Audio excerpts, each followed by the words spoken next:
राजीव राय भटनागर जी, प्रमुख सचिव उच्च शिक्षा श्री आलोक कुमार जी, जम्मू विश्वविद्यालय के कुलपति प्रोफेसर उमेश राय जी, केंद्रीय विश्वविद्यालय जम्मू के कुलपति प्रोफेसर संजीव जैन जी, भारतीय प्रबंधन संस्थान के निदेशक प्रोफेसर BS सहाय, यहाँ के कुल सचिव जतेंद्र खजूरिया, सभी संकायाध्यक्ष, विभागाध्यक्ष, विभिन्न महाविद्यालयों के प्राचार्य, सभी अध्यापक, आमंत्रित अतिथिगण और इस विश्वविद्यालय के विद्यार्थी। सबसे पहले मैं क्लस्टर विश्वविद्यालय परिवार को स्थापना दिवस की बहुत बहुत बधाई देता हूं। एक अच्छी परंपरा की शुरुआत विश्वविद्यालय के सम्माननीय कुलपति जी ने की है, इसके लिए उन्हें विशेष रूप से मैं बधाई देता हूं। जब हम लोग पढ़ते थे विश्वविद्यालय में, तो वर्ष का सबसे महत्वपूर्ण त्योहार अगर मैं मानता था तो वो जिस विश्वविद्यालय में हम पढ़ते थे उसका स्थापना दिवस। स्थापना पंडित मदन मोहन मालवीय जी ने की, बसंत पंचमी के दिन की। उसकी पूरी पृष्ठभूमि में मैं समय जाया नहीं करना चाहता, लेकिन मुझे लगता है कि आज के स्थापना दिवस पर हम क्यों इकट्ठा हुए, चाहे विश्वविद्यालय के कुलपति जी हों, प्राध्यापक हों, प्राचार्य हों, विद्यार्थी हों, विश्वविद्यालय में काम करने वाले लोग हों, मुझे लगता है इस पर हम सबको, आप सबको स्वतः चिंतन करने की आवश्यकता है। मेरे पूर्व कई वक्ताओं ने कई बातें कही हैं। मैं बात शुरू करने के पहले मुझे लगता है उस संदर्भ में अपनी 2-3 बातें कह के आगे बढ़ूंगा। जो विश्वविद्यालय के कुलपति जी ने अपनी बात रखी तो कुछ चिंताएं व्यक्त की, जिसका काफी हद तक समाधान हमारे प्रमुख सचिव उच्च शिक्षा ने किया। किसी भी संस्थान को अपने उच्च स्थान पर पहुंचने में 6-7 साल का समय कोई बहुत बड़ा समय नहीं होता है। खासतौर से शिक्षण संस्थान जो भी देश में, दुनिया में ऊंचा स्थान प्राप्त कर सके, समय लगा। मैं समझता हूं कि इस विश्वविद्यालय की भी आवश्यकताएं हैं। यहाँ के कुलपति जी, यहाँ के प्राध्यापक, यहाँ के प्राचार्य अपने विश्वविद्यालय, अपने महाविद्यालय और अपने विभाग और संकाय के बारे में सोचते हैं। लेकिन एक बात यहाँ कहना मैं जरूरी समझता हूँ कि आप देश के किसी राज्य से तुलना कर लीजिए, मैं फिर जोर दे के कह रहा हूँ और अधिकृत रूप से जिम्मेदारी से कह रहा हूँ, देश के किसी राज्य और यूटी से तुलना कर लीजिए, हमारा जो उच्च शिक्षा का बजट है वो देश के किसी राज्य से प्रति विद्यार्थी ज्यादा है। ये बात मैं जोर देकर के कह रहा हूं। ये सच है कि आवश्यकताएं हमारी हैं, मैं उसकी आगे चर्चा करूंगा। बात रैंकिंग की हुई, इनोवेशन, एंटरप्रेन्योरशिप, इन्वेंशन, रिसर्च। अब इसको करने के लिए जो जरूरत है विश्वविद्यालय की, वो अभी तक हम पूरा नहीं कर पाए हैं, सच्चाई है। पिछले साल कुछ हुआ था, इस साल बजट में हमारे प्रमुख सचिव ने लगभग जो आपकी आवश्यकताएं हैं उनको पूरा करने की कोशिश की है, और मैं उम्मीद करता हूं कि आने वाले दिनों में आपकी आवश्यकताओं की पूर्ति होगी तो निश्चित रूप से और बेहतर परिणाम यह विश्वविद्यालय देगा।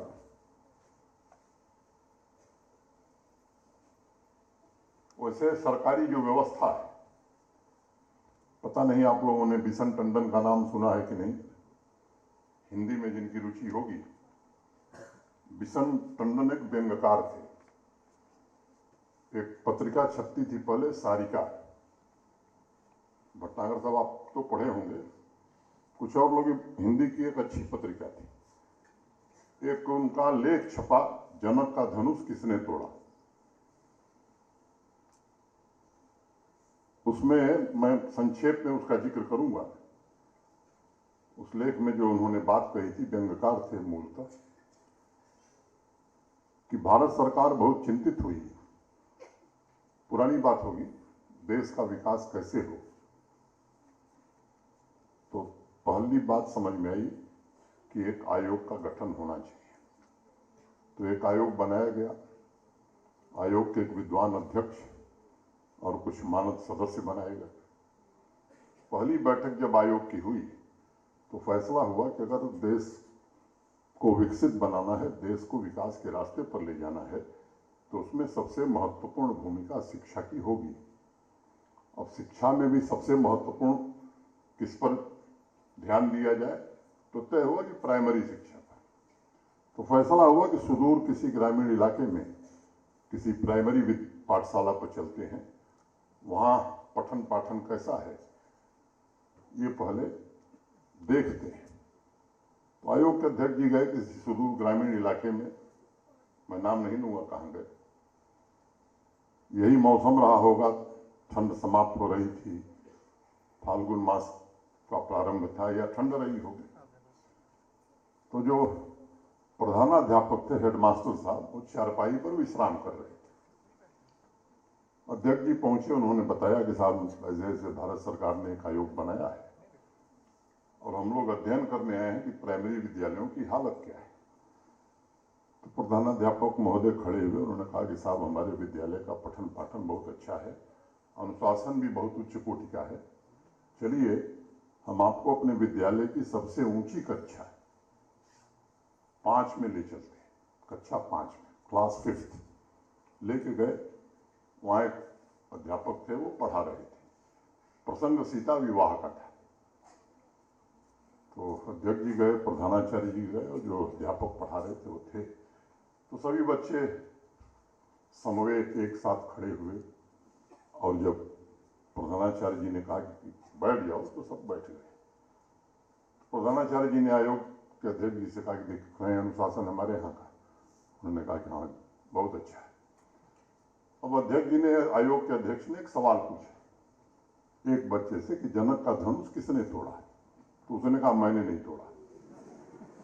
दूसरे से पूछा तो उसने भी वही जवाब दिया कि मैंने नहीं तोड़ा। बारी बारी से सभी बच्चों ने जवाब यही दिया कि जनक का धनुष मैंने नहीं तोड़ा। फिर जो अध्यापक पढ़ा रहे थे उनसे पूछा तो उन्होंने कहा साहब जब से मैं अध्यापक हूँ, 15 साल से हूँ, कोई जनक का धनुष यहाँ नहीं, तो मैं भी नहीं जानता किसने तोड़ा। जो प्रधानाध्यापक थे वो 25 साल से थे। तो उन्होंने कहा साहब देखिए मैं जब से प्रधानाध्यापक हूँ यहाँ कोई जनक का धनुष नहीं था, तो मैं स्वयं नहीं जानता जनक का धनुष किसने तोड़ा। लेकिन अच्छी बात यह है कि मेरे पूर्व जो प्रधानाध्यापक थे, जैसे यहाँ संस्थापक कुलपति जी बैठी हुई हैं, वो भी यहीं के रहने वाले हैं। उनको मैं बुलाता हूँ, वो शायद बता देंगे। तो अवकाश प्राप्त प्रधानाध्यापक जी, रिटायर्ड हेडमास्टर साहब बुलाए गए। उनसे उन्होंने पूछा तो उन्होंने कहा साहब जब मैं था तब भी यहाँ कोई जनक का धनुष नहीं था। तो अध्यक्ष जी को समझ में आ गया पठन पाठन कैसा हो रहा है, अनुशासन कैसा है। मैं किसी व्यंग्य अध्यापक के लिए नहीं कर रहा हूँ, आगे आप सुनेंगे तो समझ में आ जाएगा। विद्यार्थियों से निवेदन ज्यादा न हंसे। फिर जब अध्यक्ष जी चले गए तो हेडमास्टर साहब को लगा कि साहब ये तो विद्यालय बड़ा अभावहीन स्थिति में है, जनक का धनुष अविलंब हमें प्राप्त करना चाहिए। कागज मंगाया, जो आपके यहाँ एजुकेशन ऑफिसर होते हैं हमारे प्रदेश में, उसको माने बेसिक शिक्षा अधिकारी जिले में होता है और सब डिविजनल इंस्पेक्टर होता है तहसील स्तर। तो उन्होंने कागज मंगाया और बेसिक शिक्षा अधिकारी के नाम, जैसे आप यहाँ अगर लिखना हो तो डिस्ट्रिक्ट एजुकेशन अफसर के नाम एक आवेदन बनाया, प्रार्थना पत्र। महोदय, मेरे विद्यालय के जनक का धनुष खो गया है, इसके कारण पठन पाठन में बड़ी असुविधा हो रही है, कृपया मेरे विद्यालय को अविलंब एक जनक का धनुष उपलब्ध कराएं। तो वो जो एजुकेशन अफसर थे, सब रीजनल इंस्पेक्टर, तो बेचारे दौरे पर आते थे, क्योंकि तो उनके पूरे सब डिवीजन में जितने स्कूल थे उनका भ्रमण करना होता था। तो सामान्यतः 10-15 दिन बाद आए, उन्होंने देखा, कागज पढ़ने की उनकी आदत नहीं थी, तो उन्होंने देखा और लिखा संस्तुति के साथ अग्रसारी, recommended and forwarded for appropriate action. फिर वो धीरे धीरे बेसिक शिक्षा अधिकारी महोदय के यहाँ गया, वहाँ से इसी रफ्तार से घूमते घामते जो जम्मू का सचिवालय है या श्रीनगर का सचिवालय पहुंच गया। मान लीजिए कि आलोक जी सचिव थे, तो शिक्षा सचिव महोदय एक बैठक से लौटे थे। प्रदेश में कुछ इंजीनियरिंग कॉलेज, 2 और 1 मेडिकल कॉलेज खोलने का प्रस्ताव लेकर के गए थे, और फाइनेंस सेक्रेटरी ने उसे रिजेक्ट कर दिया था, अप्रूव नहीं किया था, तो दुखी थे आलोक जी। जब उन्होंने देखा ये प्रस्ताव तो कहा कि अब ये तो बहुत अच्छा प्रस्ताव आया है, अगली बैठक में वित्त सचिव को बताऊंगा कि अब हमारा प्रस्ताव कैसे अस्वीकृत करते हो। तो बड़ी तैयारी हुई, पुलिस महानिदेशक मैंने डीजीपी के साथ बैठक हुई, और डीजीपी ने सभी थानों को निर्देश दिया कि जिन विद्यालयों में जनक का धनुष है उससे हिंसा न भड़क जाए, इसलिए सभी थानाध्यक्ष, सभी एसएचओ इस बात का ध्यान रखें। सारी प्रक्रिया पूरी करके और अंतोगत्वा अंतिम बैठक, मार्च का महीना, उस समय वित्तीय वर्ष समाप्त होता था 31 मार्च को, 1-2 दिन पहले आलोक जी लेकर के पहुंचे फाइनेंस सेक्रेटरी के पास, और फाइनेंस सेक्रेटरी ने कहा प्रस्ताव बहुत ही अच्छा है, उत्तम है, इस वित्तीय वर्ष में नहीं हो सकता है, अगले वित्तीय वर्ष में विचार किया जाए। तो मैं कुलपति जी को कह रहा हूं कि इस व्यवस्था में हम सब काम करते हैं, और आप सौभाग्यशाली हैं कि 2 साल में जो 5 साल में नहीं मिला उससे कई गुना ज्यादा 2 साल में, लेकिन ये हमारी जिम्मेदारी है। मैंने केवल थोड़ा गंभीर विषय पर बात न करें, इसलिए मैंने ये किस्सा सुना दिया, कोई व्यक्तिगत अपने पर न ले। कोशिश हम लोग कर रहे हैं कि हाँ, क्लस्टर विश्वविद्यालय की जो कमियां हैं उन्हें जल्दी से जल्दी दूर किया जाए, और केवल क्लस्टर विश्वविद्यालय नहीं, जो भी हमारे शिक्षण संस्थान है वो जल्द से जल्द साधनों से संपन्न हो। हमें आज याद क्या रखना चाहिए? क्या हम अपनी प्रतिभाओं का सर्वोत्तम निर्माण कर सकते हैं? क्या इस दिशा में हम सोचते हैं? क्या यहां से जो लोग निकलेंगे, जिस भी प्रोफेशन में जाएंगे, तो प्रोफेशनल वैल्यूज के साथ क्या मानवता के मूल्य भी उनमें हम पैदा कर पाएंगे? क्या यहाँ जो नौजवान बच्चे बच्चियां आई हैं, जिन्हें मैं कहूँ कि बिना तरासे हुए बच्चे आए हैं, अनगढ़ नौजवान आए हैं, क्या उन्हें तराश कर समाज और देश के समृद्धि का साधन हम बना सकते हैं? टेक्नोलॉजी की बहुत बात हुई, भी डॉक्टर मनोज गौड़ ने बहुत विस्तार से बात कही। आज युग ही है, कल जम्मू में 5G की सुविधा प्रारंभ हो गई, आप सब अखबार में देखे होंगे। 280 साइट्स जम्मू में फंक्शनल हो गई हैं, और 250 श्रीनगर में। दिसंबर अंत तक ग्रामीण क्षेत्रों में भी मैंने पूरा जम्मू कश्मीर 5G सुविधाओं से लैस हो जाएगा। ये केवल आपकी जानकारी के लिए मैं जिक्र कर रहा हूँ। बहुत से ऐसे नौजवान हैं जो टीचर से भी ज्यादा एप्पल फोन पर सिरी या एलेक्स से सवाल पूछ रहे हैं। आर्टिफिशियल इंटेलिजेंस के असीम ताकत के बावजूद सिरी या एलेक्स के पास इस बात का जवाब नहीं है कि टेक्नोलॉजी के साथ साथ सभ्यतागत जो मूल्य हैं उनका समावेश कैसे किया जा सके। रोबोटिक्स के साथ चरित्र निर्माण की शिक्षा कैसे विद्यार्थियों को दी जा सके। तकनीक आवश्यक है, निश्चित रूप से सबको मिलनी चाहिए, लेकिन उसके साथ साथ इन बातों पर भी हमें विचार करना होगा। ये काम स्वाभाविक रूप से तकनीक नहीं, एक अध्यापक कर सकता है। और मैं कहूँ कि सिरी के चाहे जितने रिफाइंड वर्जन आ जाए, उसमें आचरण और आत्मसंयम और दायित्व बोध ये तो अध्यापक ही कर पाएगा। और इसलिए मैं विशेष रूप से सभी अध्यापकों को शुभकामनाएं देता हूं और उनसे अनुरोध भी करना चाहता हूं कि वास्तव में समय आ गया है कि आपकी परिभाषा ही बदल जाए। अभी इस बात का मैं जिक्र किया कि ये शिक्षण संस्थान, महाविद्यालय वो जगह है जहां दूसरे प्रोफेशन के जन्म लेने का भरोसा देता है।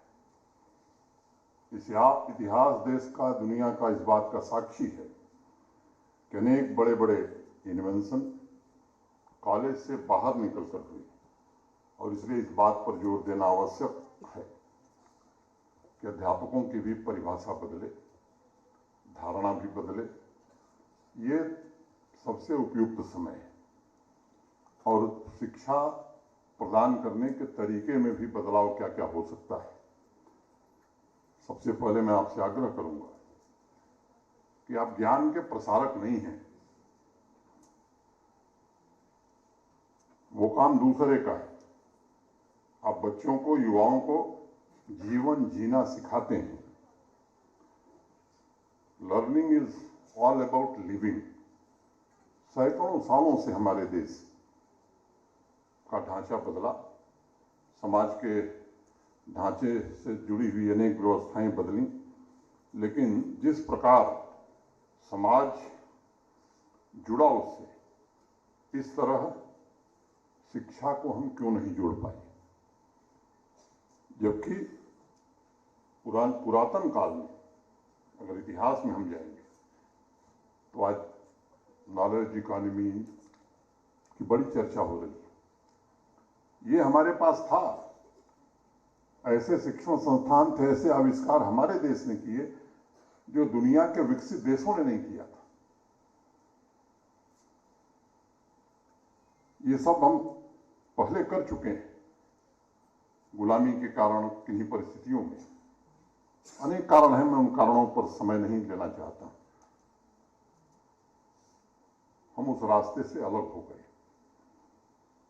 एक समय था जब महान वैज्ञानिक न्यूटन ब्रिटिश पार्लियामेंट में कह रहे थे कि जब हमारे जहाज समुद्र में रास्ता नहीं खो पाते हैं, तब भारत के पानी के जहाज दुनिया के अनेक हिस्सों में लॉगरिथम के आधार पर बनाए गए यंत्र के सहारे पहुंच जाते हैं। ये हमारी ताकत है। फिर से हमें वो ताकत प्राप्त करनी है। और डॉक्टर गौड़ ने ठीक कहा, हम पढ़ने आए हैं तो क्यों पढ़ने आए हैं, क्या पढ़ रहे हैं, और ये पढ़ करके हम करेंगे क्या। अगर 3 बात हम ध्यान रखेंगे तो मुझे लगता है कि निश्चित रूप से अपने उद्देश्य में हम जरूर सफल होंगे। अब बिजली के बारे में कोई पूछता है तो एटम के बारे में लोग बताने लगते हैं, और इसलिए सैकड़ों सालों से बनाए गए ढर्रे को कैसे बदला जाए। आप सब लोग सौभाग्यशाली हैं, लंबे समय से जो देश को प्रतीक्षा थी, ये नेशनल एजुकेशन पॉलिसी 2020, बहुत सारी संभावनाएं उससे पैदा हो रही हैं। उसे वास्तविक स्वरूप में जमीन पर उतारना, इसकी कोशिश भी हो रही है। लीक से हट करके कोई बात कही जाए तो मुश्किल हो जाती है। सीखने के लिए लाइन बनी रहती है, किसी और ने नहीं बनाई, बल्कि हमारी व्यवस्था ने निर्मित की। सब कुछ सीरियल नंबर से नहीं होता है जिंदगी में, और ये कारण है कि समाज तो तरक्की कर गया, लेकिन हमारे क्लासरूम गरीब हो गए। कुछ साल पुरानी बात है, पूरी दुनिया में ढूंढने की कोशिश की गई कि ऐसा कौन सा टीचर है जिसके खानदान में, मैंने परिवार में, पिछले 10 पीढ़ियों से सभी लोग शिक्षक थे। मुझे याद है जब हम लोग पढ़ते थे तो अध्यापन का पेशा सबसे सम्मान का पेशा होता था। मैं कई घटनाएं मेरे ध्यान में है, मैं टाइम नहीं है, क्योंकि कुल सचिव महोदय ने हमारे धैर्य की जितनी परीक्षा लेनी थी पूरी ले ली है, तो मैं अब आपके धैर्य की परीक्षा नहीं लूंगा। बड़ी इजाजत नहीं दे रही है कि मैं ज्यादा कहूं। तो अब अपने यहाँ देखें आप, जहां आप हैं, मुझे लगता है शायद कम परिवार होंगे जिसमें 10 पीढ़ी तक लोग शिक्षक रहे, लेकिन IAS ऑफिसर्स हैं। मैंने अनेक व्यवसाय करने वाले लोग हैं, उद्योग से जुड़े लोग हैं, 10 नहीं कई पीढ़ियों से उसी पेशे में जुड़े हुए हैं। और इस पर जब बड़ा अध्ययन किया गया तो इन सब क्षेत्रों में तो लोग मिले, डॉक्टर, बिजनेस, इंडस्ट्री, लेकिन ब्यूरोक्रेट्स, लेकिन हमारे देश में ऐसा परिवार नहीं मिला। और बहुत मशक्कत के बाद बुल्गारिया में एक अध्यापक मिले जिनकी 8 पीढ़ियां लगातार अध्यापन से जुड़ी हुई थी। और उन्होंने कहा कि ये प्रोफेशन जो है ये बड़ा आसान है। मैंने स्वयं अपने दादाजी और पिताजी को देखा है, और दादाजी के समय में जिस प्रकार पढ़ाया जाता है उसी तरह मुझे भी पढ़ना पड़ता है, इसलिए मुश्किल काम नहीं है। बुल्गारिया का टीचर ये बात इसलिए कह रहा है कि पूरा का पूरा एजुकेशन सिस्टम जो था वो अतीत की तरफ देख रहा था, विद्यार्थी की तरफ, उसके आने वाले भविष्य की तरफ नजर नहीं थी। समाज जिस गति से आगे बढ़ रहा था, 8 पीढ़ी से एक शिक्षक एक ही ढर्रे पर चल रहा था। ग्रीक एजुकेशन सिस्टम में टीचर्स को परिभाषित करते हुए कहा गया कि टीचर वह है जो मात्र 7 साल किसी बच्चे को अपने पास रखे, फिर चाहे भगवान आए या शैतान, वह इस बच्चे को रत्ती भर भी न बदल पाए। इसलिए मैं मानता हूं कि शिक्षक बुनियादी रूप से बने बनाए ढांचे को तोड़ने वाला व्यक्ति होना चाहिए, जो विद्यार्थी नहीं बल्कि भविष्य उन्मुख चैतन्य तैयार कर सके। चिली का नाम आप, एक देश है, एक जैव वैज्ञानिक हैं, उनका नाम है मातुराना। एक कविता उन्होंने लिखी टीचर्स के लिए, मैं 2-3 लाइनें उसकी उद्धृत करूंगा। Show me so that I can stand on your shoulders. Reveal yourself so that I can be something different. Don't impose on me what you know.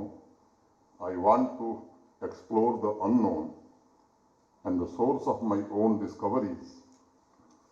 Let the known be my liberation, not my slavery. इसलिए अर्थव्यवस्था में थोड़ी बहुत नीच हो जाए चलेगा, लेकिन शिक्षण व्यवस्था में, खासतौर से शिक्षक के मामले में, मैं समझता हूं कि आने वाली पीढ़ियां उसका परिणाम भुगतेंगी। और इसलिए मैंने कहा कि भविष्य उन्मुख चैतन्य तैयार करने में जो जरा भी न चूके, उसी को नैतिक हक है इस प्रोफेशन से जुड़ने का। हम सबको ये बात गांठ मार लेनी चाहिए कि नए का आविष्कार पुरानी प्रथा, अतीत या किताबों की स्मृतियों से नहीं होगा, बल्कि स्वतंत्र और खुले दिमाग से होगा, जिज्ञासा से भरे युवा मस्तिष्क से होगा। मित्रों, अगर आप औसत निकालेंगे तो 5 वर्ष से लेकर 24 वर्ष तक एक बच्चा लगभग 28,000 घंटे अध्ययन में व्यतीत करता है। आप थोड़ा और गहराई में जाएंगे तो पाएंगे कि उन 28,000 घंटों में बहुत कम घंटा उसे स्वतंत्र रूप से सोचने और काम करने का मिलता था। Not even 1 hour to do something, to do some experiments independently. ऐसा क्यों था? क्योंकि वो तो सिलेबस से बंधा हुआ था, उसके बाहर जा नहीं सकता था। माता पिता भी कितना नंबर आए ये सवाल बार बार पूछते थे। और यही वजह है कि 14वीं शताब्दी से लेकर 20वीं शताब्दी तक प्रोडक्ट्स के मामले में विश्व के जितने बड़े आविष्कार हुए उसमें किसी भारतीय का नाम नहीं है, क्योंकि हम तो सिलेबस से बंधे थे, हम नंबर से बंधे थे।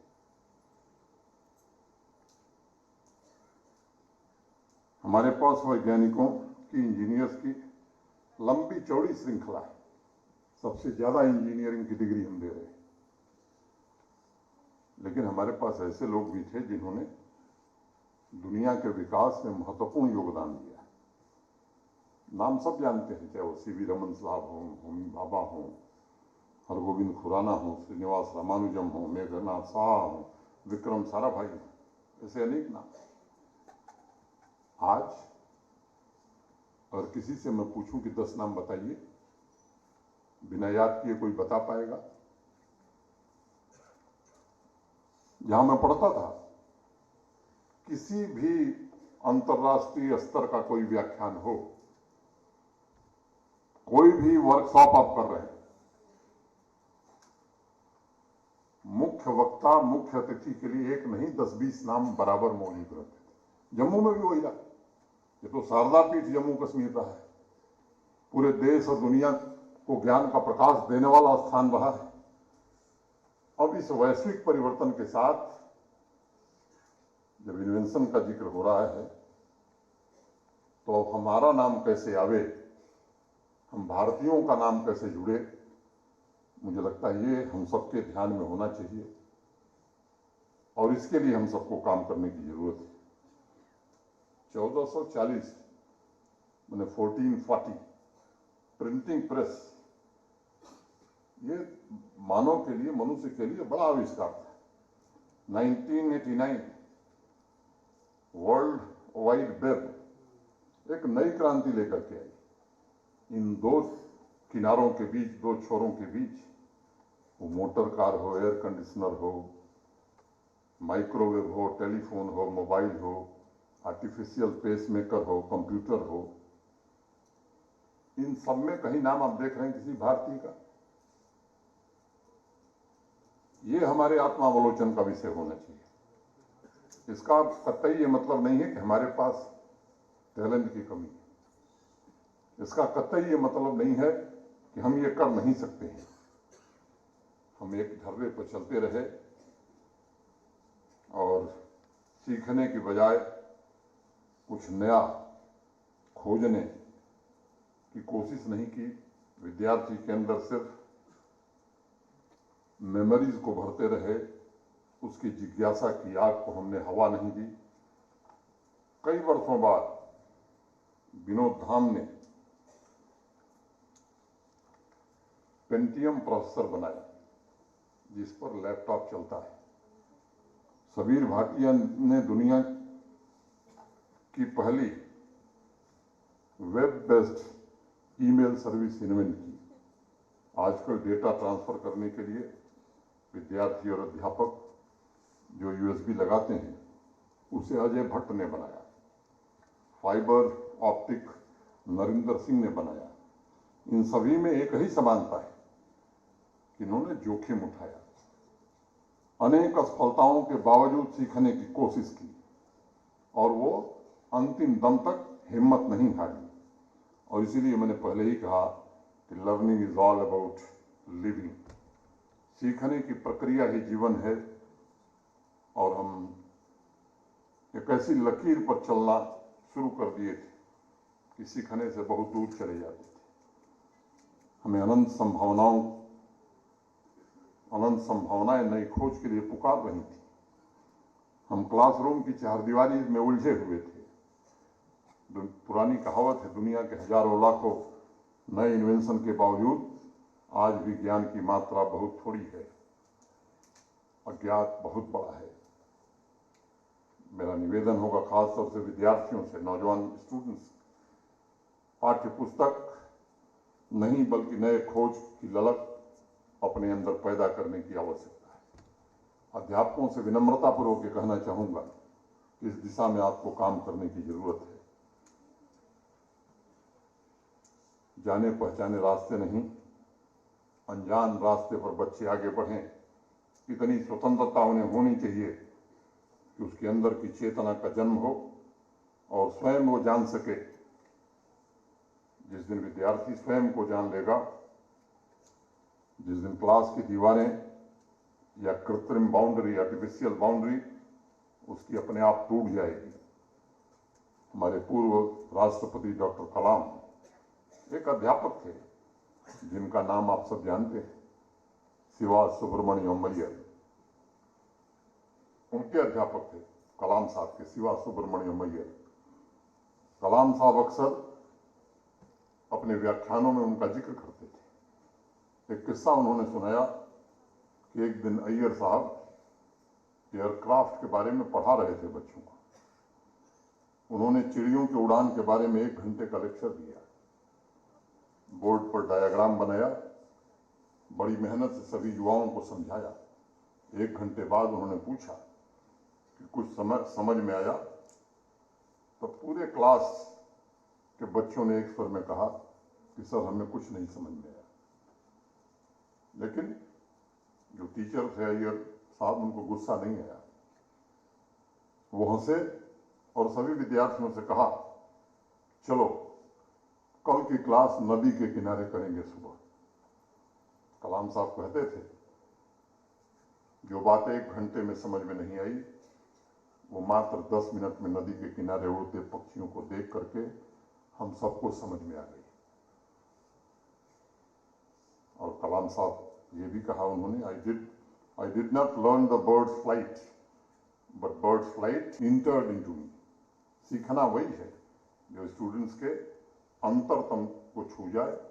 शिक्षा जब अंतरतम को छू लेती है तब वह सभी कामों, सभी प्रोफेशन के महत्व को समझाती है।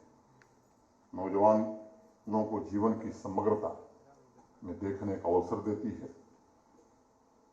ये हमें समझना होगा, और ये नेशनल एजुकेशन पॉलिसी ने ये सब बातें बताई हैं।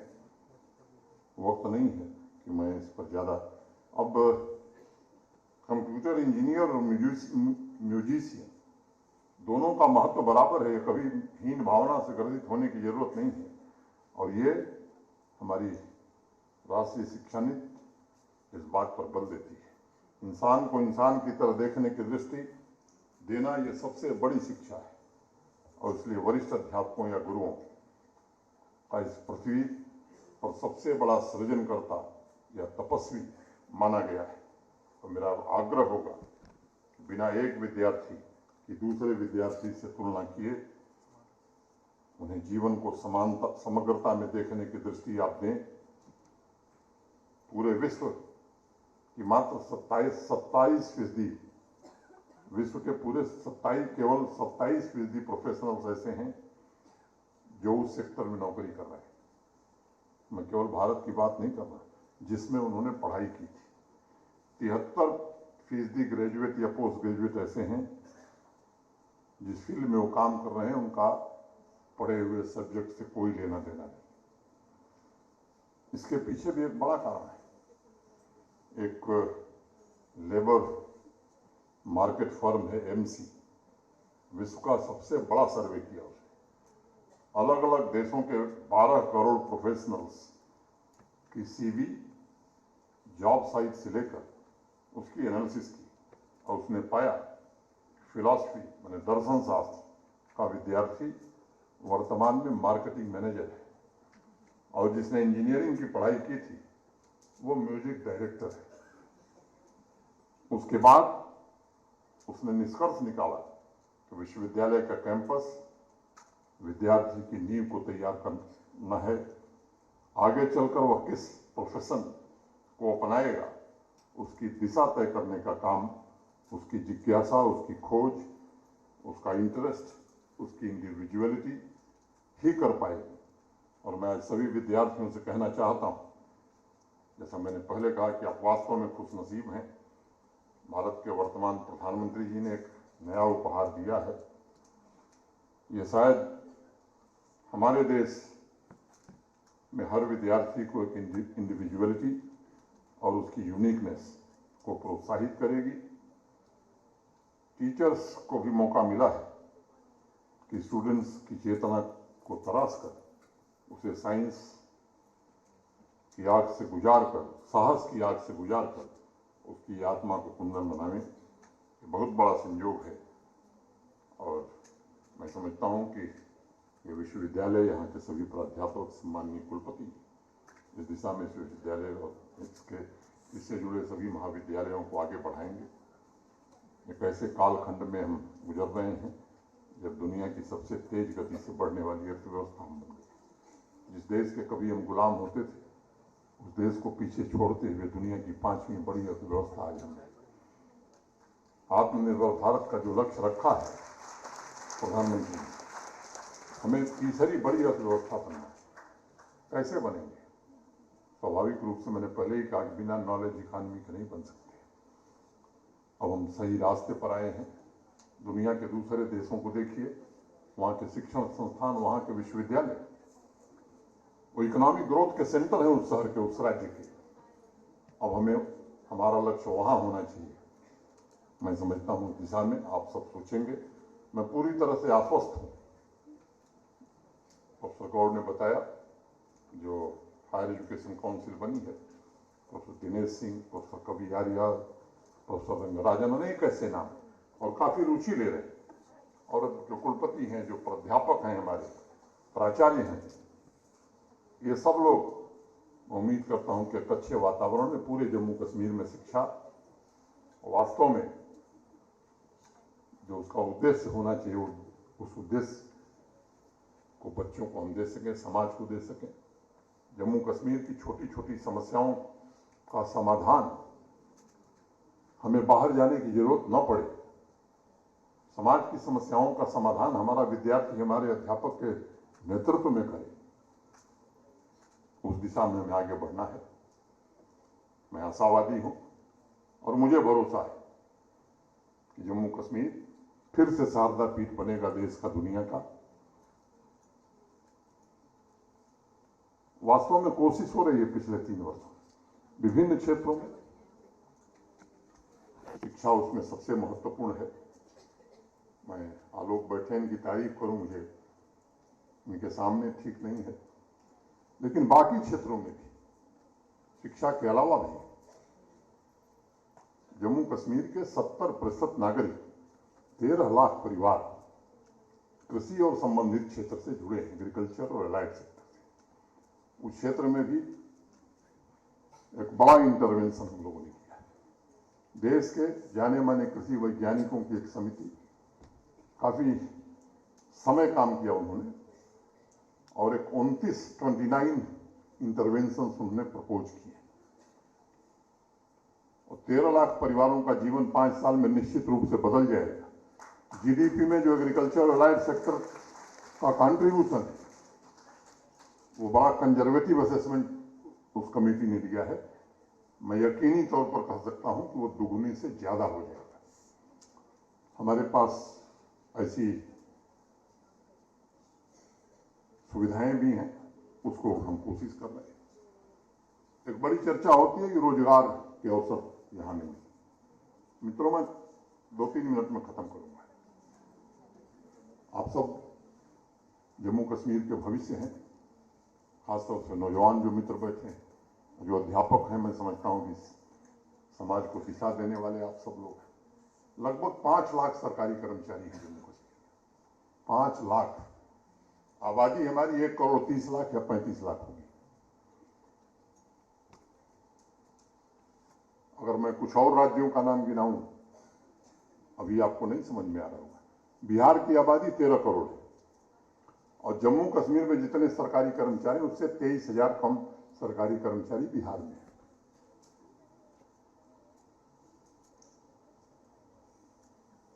और हमारी आबादी की 2.5 गुनी बड़ी आबादी हरियाणा, केरल, उससे अगर मैं तुलना करूं तो सरकारी कर्मचारियों की संख्या हमारी बहुत ज्यादा है। खैर, जो सरकारी रिक्तियां हैं, पिछले 3 वर्षों में लगभग 30,000 रिक्तियां भरी गई। एक व्यवस्थागत, मैं कहूं कि विरासत में मिली हुई व्यवस्था, जहां शिकायतें आई, तनिक भी सत्य पाया गया तो कार्रवाई की गई। परीक्षा ही नहीं रद्द की गई। जिन्होंने गड़बड़ी करने की कोशिश की है, पाताल में भी होंगे तो उनको निकाल करके उन्हें सजा दी जाएगी। ये व्यवस्था भी बनाई गई। 20,000 पद आने वाले 3 महीनों में और विज्ञापित कर रहे हैं। लेकिन ये सच है कि जम्मू कश्मीर नहीं, देश के किसी राज्य में या दुनिया के किसी देश में सबको सरकारी नौकरी नहीं दी जा सकती। इस तथ्य से सब लोग अवगत हैं। अगर मैं सेल्फ एम्प्लॉयमेंट की बात करूं, स्वरोजगार की बात करूं, अभी अब एक बैक टू विलेज 4 कार्यक्रम हमने किया था। पंचायतों में किया था, शहरी क्षेत्रों में भी किया था। ढेर सारे काम उसमें थे। केवल 2 बातों का जिक्र करूंगा। एक लक्ष्य रखा गया था कि हर पंचायत से कम 15 नौजवान चिन्हित करना है। वो लड़का है या लड़की है, इससे कोई फर्क नहीं पड़ता, जिसे हम आर्थिक सहायता देकर, प्रशिक्षण देकर के वो अपना रोजगार करे, अपना उद्यम स्थापित करे। इस लक्ष्य के साथ हमने वो अभियान शुरू किया और मुझे आपको बताते हुए प्रसन्नता है कि अभियान खत्म होने के 4 महीने के अंदर अगर 15 प्रति पंचायत में करूं तो 4290 पंचायतें हैं, 62,000 ये आंकड़ा होता है। शहरी क्षेत्रों को ले लीजिए, कॉरपोरेशन जम्मू, श्रीनगर, म्यूनिसिपैलिटी, एक दिन में इसी जम्मू शहर में 75,000 नौजवानों को, उसमें बच्चियां भी थी हमारी, 939 करोड़ रुपए की आर्थिक सहायता स्वरोजगार के लिए दी गई। मुझे याद है नेशनल रूरल लाइवलीहुड मिशन पिछले 2 वर्षों में इससे जुड़ी हुई हमारी बहनों की संख्या 2.5 लाख से बढ़कर 6,13,000 हो गई। और मुझे गर्व है कि महिलाएं और बहनें जिस तरह से काम करें, हम उसका मैच पुरुष नहीं कर पा रहे। जिस विश्वविद्यालय के कन्वोकेशन में मैं जाता हूं, जम्मू में मोटे तौर पर 75% गोल्ड मेडल बच्चियां हासिल कर रही हैं। स्पोर्ट्स, मैं अगर बात कहूं आपको कि उत्तर प्रदेश देश का सबसे बड़ा राज्य है और उत्तर प्रदेश से स्पोर्ट्स का बजट जम्मू कश्मीर का ज्यादा है। स्पोर्ट्स इंफ्रास्ट्रक्चर देश के किसी राज्य से बेहतर बनाने की हमने कोशिश की है। मैं माननीय प्रधानमंत्री जी का आभारी हूं, जिनके कारण लगभग हर जिले में स्पोर्ट्स का इंफ्रास्ट्रक्चर अच्छा बन गया है। अभी विंटर गेम्स हुए, देश भर की 25 टीमें आई थी उसी गुलमर्ग में। इंडस्ट्री, जब से देश आजाद हुआ और 1.5 साल पहले तक कुल निजी क्षेत्र का जो निवेश था, प्राइवेट इन्वेस्टमेंट इन जम्मू कश्मीर, 14,000 करोड़। अभी 2 साल पहले एक न्यू इंडस्ट्रियल स्कीम भारत सरकार की सहायता से जम्मू कश्मीर के लिए बनी। मैं आपको बताना चाहता हूं, देश के किसी राज्य में इतना इंसेंटिव नहीं है जो हमारी पॉलिसी है। ये सच है कि यहां कठिनाई थी। 66,000 करोड़ के प्रपोजल हमारे पास आए हैं।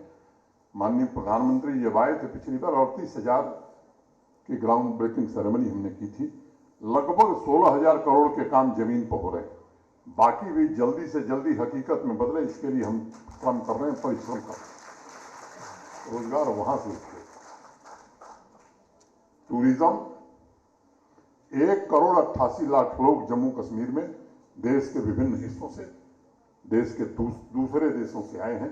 अनप्रेसिडेंटेड, इतने लोग जम्मू कश्मीर में कभी नहीं आए थे। कोविड काल में भी हमारी अर्थव्यवस्था निगेटिव नहीं थी। अगर ग्रोथ की आप बात देखेंगे जीडीपी की, तो देश के 3-4 राज्यों में हम खड़े हैं। हर क्षेत्र में सुधार करने आवश्यक हैं। बीच में एक एंटी इंक्रोचमेंट ड्राइव शुरू हुई, बड़ा शोर मचा अखबारों में। मित्रों, मैं फिर आपके बीच कहना चाहता हूं, एक भी गरीब आदमी जिसने कब्जा किया था उसे बेदखल नहीं किया गया और आगे भी नहीं किया जाएगा। जो अपनी आजीविका के लिए थोड़ी सी जमीन ले लिया है, उसकी परिस्थिति, उसकी मजबूरी हम समझते हैं, लेकिन वे रसूखदार लोग जो बड़े पदों पर बैठे थे, कानून का दुरुपयोग करके केवल अपनी नहीं, अपने आने वाली 4 पीढ़ियों के लिए जगह बना के गए हैं, अगर वो सरकारी जमीन पर है तो उन्हें हटाया जाएगा। कुछ हटाए गए हैं, कुछ आगे हटाए जाएंगे। और जो जमीनें हमने रिसीव की हैं, कल हमने फैसला किया उन जमीनों का क्या करेंगे। आज मैं अभी चार्टर्ड अकाउंटेंट्स के कार्यक्रम में था। उन्होंने कहा कि हम जम्मू में सेंटर ऑफ एक्सलेंस बनाना चाहते हैं, हमको जमीन दीजिए, सारा खर्चा हमारा। हमने कहा हमने इतनी जमीन लोगों से ले ली है कि 1 नहीं 2 सेंटर आप बनाइए, कल ही जमीन दे दूंगा। खेल के मैदान नहीं है तो बच्चों को दिया जाएगा कि मैदान में, खेल का मैदान बने वो जमीन। अगर स्कूल नहीं है, स्कूल के लिए जमीन नहीं है, कॉलेज के लिए तो जमीन वही दी जाएगी। अस्पताल, प्राइमरी हेल्थ सेंटर के लिए वही जमीन दी जाएगी। एक नया विवाद खड़ा हो गया, प्रॉपर्टी टैक्स। मैं केवल तथ्य रखना चाहता हूं। यह सच है कि जम्मू कश्मीर देश का सबसे अंतिम प्रदेश या यूटी है जिसने प्रॉपर्टी टैक्स इंप्लीमेंट किया है। देश के सभी शहरों में, सभी राज्यों में यह लागू है। जब लागू करना था तो बड़ा सोच विचार करके लागू किया गया। और अगर मैं कुछ तथ्य आपको बताऊंगा तो शायद स्थिति ज्यादा स्पष्ट हो जाएगी आपको। और ये तथ्य इसीलिए मैं बता रहा हूं कि आप सब पढ़े लिखे लोग हैं। जम्मू कश्मीर के गांव में जो रहता है उस पर कोई टैक्स नहीं। जो धार्मिक स्थल है, पूजा स्थल है शहर में, उस पर कोई टैक्स नहीं। शहर में रहने वाले जम्मू कश्मीर प्रशासन सामान्य आदमी के लिए काम करेगा, सामान्य अध्यापक के लिए काम करेगा, सामान्य कर्मचारी के लिए काम करेगा, विद्यार्थी के लिए काम करेगा, किसान मजदूर के लिए जो भी निर्णय करना होगा उसके हित में वो जरूर किया जाएगा।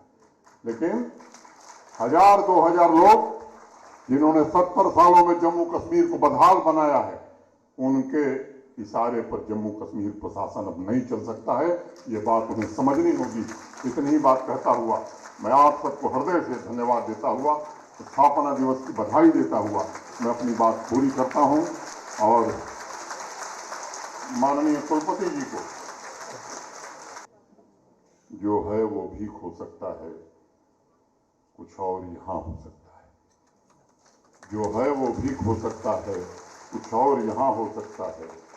इस राह में रहजन है, रहजन माने डकैत, रॉबर। इस राह में रहजन है इतने, कुछ और यहां हो सकता है। अरे कुछ और तो अक्सर होता है, पर तुम जिस लम्हे में जिंदा हो वो लम्हा तुमसे जिंदा है। तुम अपनी करनी कर गुजरो, जो होगा देखा जाएगा, जो होगा देखा जाएगा। बहुत बहुत धन्यवाद।